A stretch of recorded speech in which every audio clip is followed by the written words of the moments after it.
So my name is Roianne, my people are the Kalkadunga and Jukunda people, and I am currently the CEO of KATS&M. So KATS&M is the peak body for First Nations nurses and midwives. We've got about 5,500 First Nations nurses and midwives and about 2,500 First Nations nursing and midwifery students. Unfortunately, although that sounds like a big number, we still only occupy 1% of Australia's nursing and midwifery workforce. So our primary purpose is about increasing First Nations nurses and midwives nationally and about building the cultural safety of the broader nursing and midwifery workforce, of which there's about 500,000 across this country. I've been born in Cloncurry, raised in Mount Isa, and if you asked me when I was a young kid if I wanted to go to uni, absolutely not. It wasn't anything that I aspired to. So I would call myself an accidental academic. There was a nursing program that come out to Mount Isa, and that is the only reason that I progressed a Bachelor of Nursing, where I trained and graduated with my twin sister and my brother. My mum's been a health worker for 40 years, and for most of her career she's been reporting to non-Indigenous nurses in our hometown, and she wanted more for us, so she had a vision for all of her kids to be nurses, of which we all are.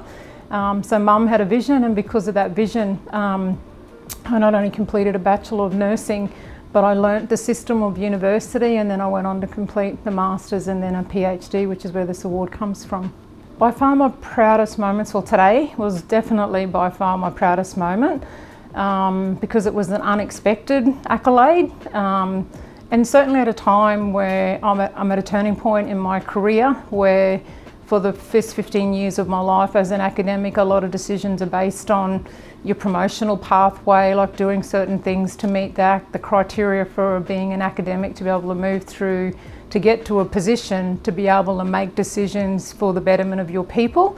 And undertaking a PhD, when I went into JCU at that time, all of the academics within the School of Nursing and Midwifery were being encouraged to undertake a PhD, so I was just part of what was a changing culture within schools of nursing and midwifery to ensure that all of the academics had a PhD qualification.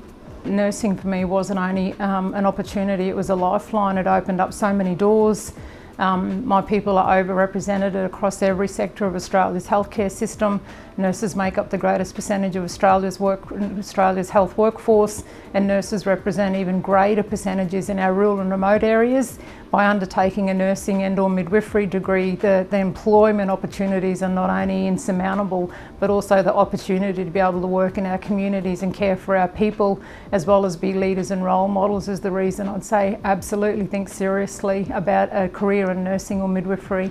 So I left JCU about, I think it would have been nearly 10 years ago, and I really never thought I'd leave North Queensland. So I undertook my bachelor's degree in Mount Isa through Deakin. My master's was externally through USQ, and then my PhD was through JCU. Born and bred in northwest Queensland, I've only ever lived in Townsville, and I thought that I would retire as an academic at JCU, but another opportunity come out up at another university, of which I took that opportunity.